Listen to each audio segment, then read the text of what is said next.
लहसुन और प्याज की फसल करने वाले किसान भाई अच्छे से सुन लीजिए, वो खाद लगेगा नेक्स्ट फसल को, इस लहसुन को नहीं लगेगा। और यहीं पे किसान भाई गलती करते। नमस्कार दोस्तों, लहसुन की डिमांड पूरी साल भर बनी रहती है। अलग अलग जैसे सब्जियों में हर घर में इस्तेमाल होता है लहसुन, वहीं हमारी जो दवाइयाँ हैं, औषधियाँ हैं, उन सब में लहसुन का इस्तेमाल होता है। तो ये पूरी साल भर जो डिमांड बनी रहती है लहसुन की, उस डिमांड की पूर्ति के लिए अभी लहसुन की खेती का भी सही समय आ चुका है।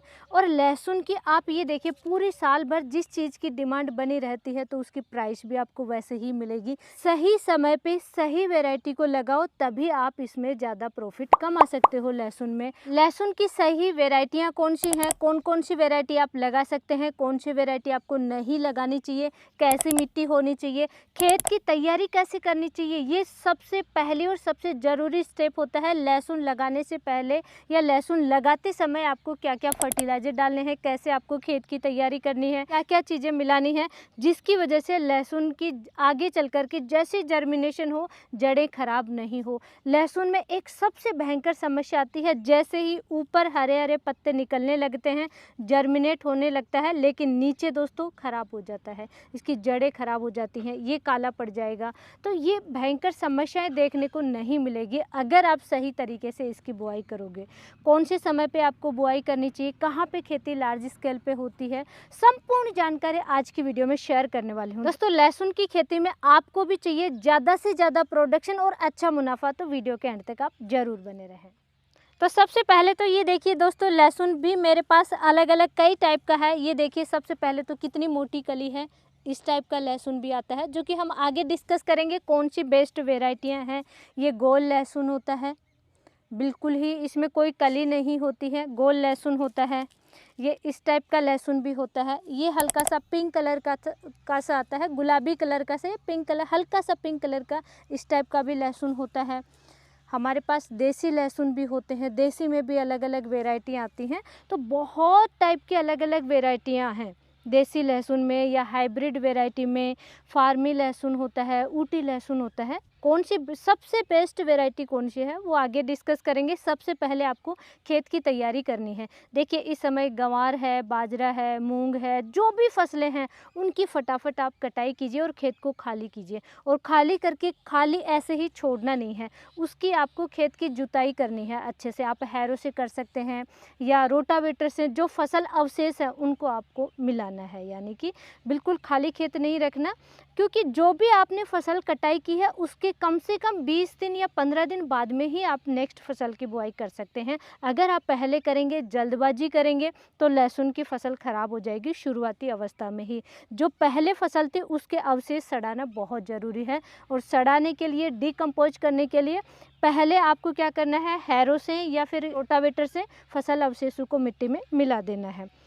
उसके बाद में आप ये देखिए, लहसुन क्या है, कंद वर्गीय फसल है। और लहसुन में दोस्तों जड़ें ज़्यादा गहरी नहीं होती हैं, ना तो ज़्यादा फैलाव होता है और चारों तरफ फैलाव नहीं होता, ना ही ज़्यादा गहरी होती हैं। तो आपको ऐसा काम करना है जिसकी वजह से लहसुन की कंद की साइज भी बने, जड़ें भी ज़्यादा विकास हो, बहुत ज़्यादा भी नहीं, तो हाँ अच्छा हेल्दी डेवलपमेंट होना चाहिए। तो उसके लिए है खेत की अच्छे से गहरी जुताई करनी है, बिल्कुल मिट्टी को भुरभुरा बना देना है, गोबर की खाद जरूर डालना है। दोस्तों ये है 30 दिन या 40 दिन, 50 दिन, 60 दिन की फसल नहीं होती है, टाइम लगेगा पकने में, हार्वेस्ट करने में। और आप अच्छे से मैच्योर करके सेल करोगे तभी प्रोडक्शन ज़्यादा मिलेगा। तो उसके लिए क्या करना है, आपको कम से कम 1 एकड़ में 2 से 3 ट्रॉली गोबर की खाद डाल दीजिए या फिर वर्मी कंपोस्ट डाल दीजिए। जो भी आपको आसानी से मिल रहा है वही डालिए। गोबर की खाद बिल्कुल सड़ा हुआ होना चाहिए और कोशिश कीजिए उसमें आप कोई फंगिसाइड, ट्राइकोडर्मा, सुडोमोनास वगैरह ऐसे मिला लें तो ज़्यादा अच्छा रहेगा। उसके बाद में वो भी मिला करके दोस्तों रोटावेटर से मिला करके, उसके बाद में आपको बेसल डोज डालना है। जब आप बेड बनाने लगें या आपको जैसे क्यारी बनाना है, उस समय आपको बेसल डोज डालना चाहिए। मैंने शुरू में डिस्कस किया, इसकी जड़ें ज़्यादा गहरी नहीं जाती हैं, ज़्यादा फैलाव नहीं होता है। आपने अगर बेसल डोज पहले ही डाल दिया तो नीचे चला जाएगा, और नीचे चला गया वहाँ तक ये जड़ें जाती नहीं है, तो वो खाद लगेगा नेक्स्ट फसल को, इस लहसुन को नहीं लगेगा। और यहीं पे किसान भाई गलती करते हैं, खामियाजा भी खुद को ही भुगतना पड़ता है। ये सबसे बड़ी सावधानी है, ये जरूर ध्यान रखना है। आप जब भी दोस्तों बेसल डोज में फर्टिलाइज़र डालेंगे, जो भी आप फर्टिलाइज़र डालेंगे वो डाल करके रोटावेटर से आप मिक्स कर रहे हैं तो 5 इंच की गहराई तक ही मिक्स करना है, उससे ज़्यादा गहरा नहीं चलना चाहिए रोटावेटर का। और अगर लार्ज स्केल पे खेती नहीं कर रहे हैं, इतना आप खेती कर रहे हैं कि आप खुद मिक्स कर सकते हैं बेड बना करके, तो बेड पे डालिए और हाथों से हल्का सा मिक्स करके फिर आप रोपाई कर दीजिए, वो सबसे उत्तम तरीका है। नहीं तो आप रोटावेटर से हल्का हल्का मिक्स कीजिए, 5 इंच की गहराई से ज़्यादा नहीं जाना चाहिए। बेसल डोज की सबसे पहले बात करें क्या क्या फर्टिलाइज़र डाल सकते हैं, तो दोस्तों लहसुन क्या होता है पहले उस क्रॉप को समझना चाहिए। लहसुन में सबसे ज़्यादा सल्फ़र की आवश्यकता होती है, जो इसमें तीखापन होता है, तीखी सी स्मेल आती है, इसकी जो गंध होती है, खुशबू होती है, वो सिर्फ सल्फ़र की वजह से ही होता है। यानी कि इसमें सल्फ़र ज़्यादा आवश्यकता होती है सल्फ़र की। हर एक फसल में एक पोषक तत्व या 2 पोषक तत्व ऐसे होते हैं जिसकी ज़्यादा आवश्यकता होती है। जैसे कि धान में जिंक की बहुत ज़्यादा कमी आती है, जिंक भरपूर किसान भाइयों को डालना पड़ता है। गेहूं में जिंक और मैग्नीशियम बहुत ज़्यादा डालना पड़ेगा। वहीं तिलहनी फसल जैसे अभी सरसों की बुआई करेंगे तो उसमें सल्फ़र की ज़्यादा आवश्यकता होती है।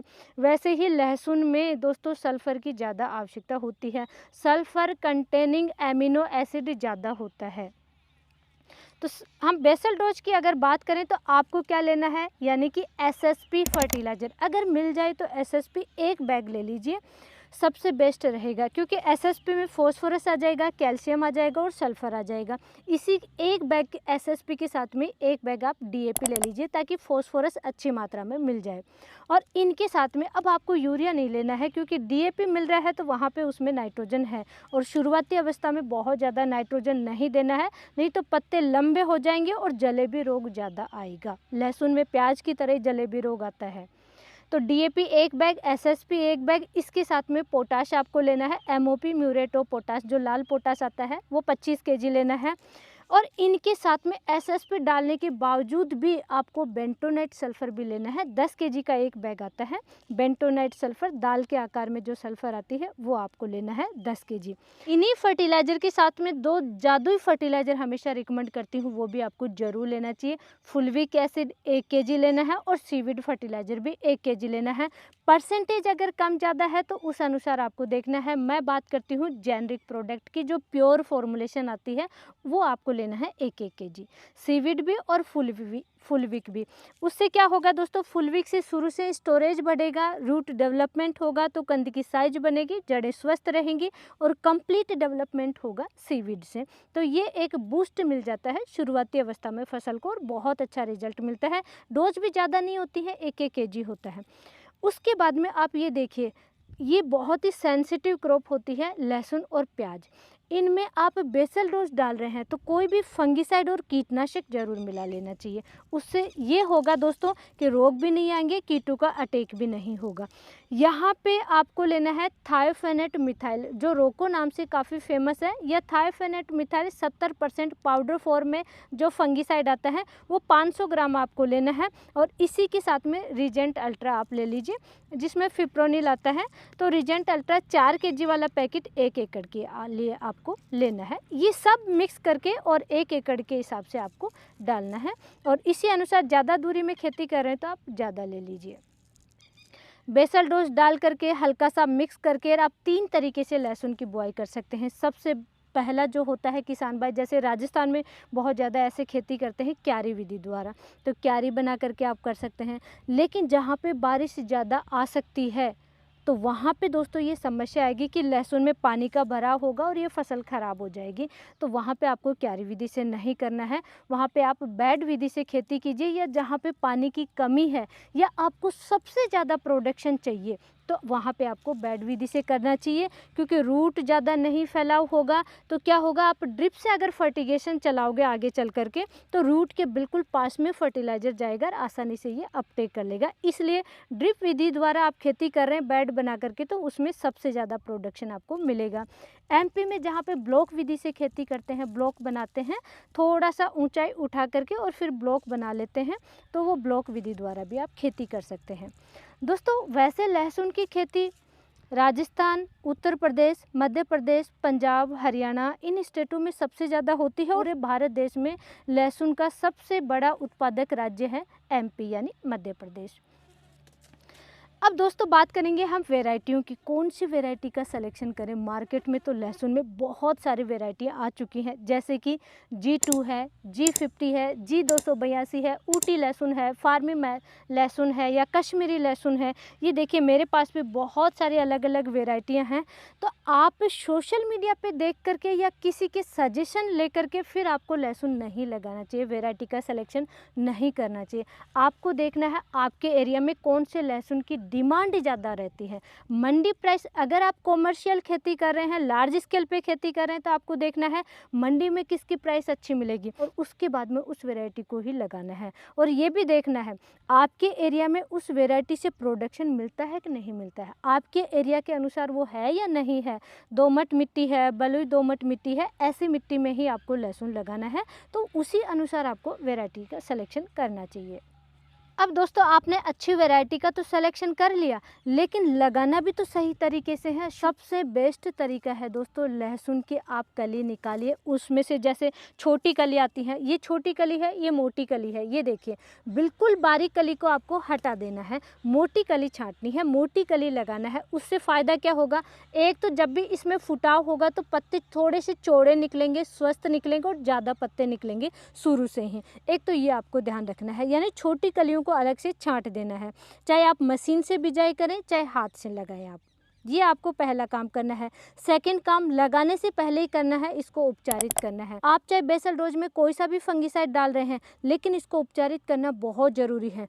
कहीं से भी अगर छिलका हटा हुआ है या कहीं से भी ये डैमेज है और आपने लगा दिया, तो वहाँ पे इसमें फंगस एंटर करेगी, फंगस एंट्री का रास्ता मिल जाएगा और ये ख़राब हो जाएगा, ये कली बिल्कुल ख़राब हो जाएगी जर्मिनेशन के बाद में भी। तो सीड उपचारित करना बहुत ज़रूरी है। उपचारित करने के लिए भी आपको ऐसे फंगिसाइड और कीटनाशक कॉम्बिनेशन वाले प्रोडक्ट का इस्तेमाल करना है, जो कि जिसका रिजल्ट बहुत अच्छा मिल जाए। जैसे कि इलेक्ट्रॉन नाम से आ रहा है UPL का, जिसमें एजोक्सिस्ट्रोबिन है, थायोफेनेट मिथाइल है और थायोमेथोक्सम, 3 चीज़ों का कॉम्बिनेशन आ रहा है, तो आप इसका इस्तेमाल कर सकते हैं। इलेक्ट्रॉन की डोज आपको लेनी है 2 ml प्रति 1 kg सीड के हिसाब से आपको इसकी डोज लेनी है, यानी 1 kg सीड उपचारित करने के लिए 2 ml आपको लेना है। लेकिन उपचारित जरूर करके उसके बाद में ही, उपचारित के बाद में ही आपको लहसुन लगाना चाहिए। अब दूरी भी दोस्तों सही होनी चाहिए। आपस में कंपटीशन होता है इन प्लांट्स में, जैसे ही जर्मिनेट हो जाएगा तो रूट डेवलपमेंट होगा और एक पौधे से दूसरे पौधे की जड़ों को फैलाव के लिए, इसकी साइज बढ़ने के लिए प्रॉपर गैप होना बहुत ज़रूरी है। पौधों में कंपटीशन नहीं होना चाहिए न्यूट्रिशन अपटेक को लेकर के, नहीं तो कुछ पौधे हैं बीच बीच में आपके कमज़ोर रह जाएंगे और कुछ पौधों की साइज बहुत अच्छी बन जाएगी। तो ये आपको ध्यान रखना है। परफेक्ट दूरी होती है दोस्तों, आप 5, जैसे 2 लाइन है आप लगा रहे हैं तो 2 लाइनों के बीच में 5 इंच का गैप होना चाहिए और पौधे से पौधे के बीच में 4 इंच का गैप होना चाहिए, यानी 4 बाई 5 की दूरी से आपको एक कली लगानी चाहिए। इस तरीके से आपको लगाना है। अगर आप देसी लहसुन लगा रहे हैं या ऐसा लहसुन लगा रहे हैं जिसमें साइज़ थोड़ी कम बनती है, तो उसमें आप 4 बाई 4 दूरी पे लगा सकते हैं। जिसमें साइज़ बहुत ज़्यादा बनती है तो उसमें आप 4 बाई 5 की दूरी पे लगा सकते हैं। उसके बाद में दोस्तों जैसे ही आपकी फसल जर्मिनेट हो जाती है, जर्मिनेशन के बाद में पत्ते बाहर आ जाएं, उसके बाद में एक तो सबसे बड़ा ध्यान रखना है, कभी भी हर्बिसाइड यूज नहीं करना है लहसुन में। लहसुन और प्याज की फसल करने वाले किसान भाई अच्छे से सुन लीजिए, आप जब भी हर्बिसाइड का यूज करोगे फसल में झटका लगेगा और फसल अगर स्ट्रेस में आई तो वहाँ पे जलेबी रोग आने के 99% चांस हो जाते हैं। आपने कभी भी गौर किया हो तो ज़रूर बताना आप मुझे, हर्बिसाइड करने के बाद में ही जलेबी रोग आता है। जब आप कली लगा रहे हैं तभी आप हर्बिसाइड का इस्तेमाल कर सकते हैं, जर्मिनेशन से पहले ही। जब इसको खेत में लगाएं, पानी लगाने से पहले ही पेंडिमेथिलिन का आप स्प्रे कर दीजिए। 700 ml 1 एकड़ के हिसाब से आपको स्प्रे करना है और उसके बाद में पानी चला देना है। लेकिन लहसुन अगर उग गया, जर्मिनेट हो गया, पत्ते हो निकल चुके हैं बाहर, उसके बाद में आगे कोई भी हर्बिसाइड का इस्तेमाल नहीं करना है। और देखिए आगे आप इसकी निराई गुड़ाई करते रहेंगे तो वो ज़्यादा अच्छा है। लहसुन में 2 बार निराई गुड़ाई हो जाती है। एक बार जब लहसुन 30-35 दिन के करीब होगा, तब आप निराई गुड़ाई कर दीजिए। उसके बाद में जब 50 दिन 60 दिन का लहसुन है, 65 दिन का लहसुन है, उस समय आप कर दीजिए। जब भी आपको लग रहा है कि खरपतवार की समस्या ज़्यादा आ रही है, उस समय आप निराई गुड़ाई कर दीजिए। उससे फ़ायदा ये ज़्यादा अच्छा होगा कि देखिए वहाँ पे एरिएशन बढ़ेगा और साथ ही जो फर्टिलाइज़र है जो फिक्स हो रहे थे वो भी जड़ों के पास में जाएगा। जैसे आप निराई गुड़ाई करोगे, पानी चलाओगे तो फर्टिलाइज़र जड़ों के पास में पहुँचेगा और वो जड़ें अपटेक कर पाएंगी। तो बहुत ज़्यादा फ़ायदा मिलता है निराई गुड़ाई का। इस तरीके की छोटी-छोटी चीज़ें हैं। आपको लहसुन में ज़्यादा प्रोडक्शन चाहिए तो इनका आपको ज़रूर ध्यान रखना है दोस्तों। और आप लहसुन कितनी दूरी में खेती कर रहे हैं, कौन सी वैरायटी आप लगाने वाले हैं, फटाफट हमें कमेंट करके ज़रूर बताइए। आगे ऐसे ही नॉलेजफुल वीडियो हमारे आते रहेंगे, उसके लिए आप चैनल को सब्सक्राइब ज़रूर कीजिए। धन्यवाद।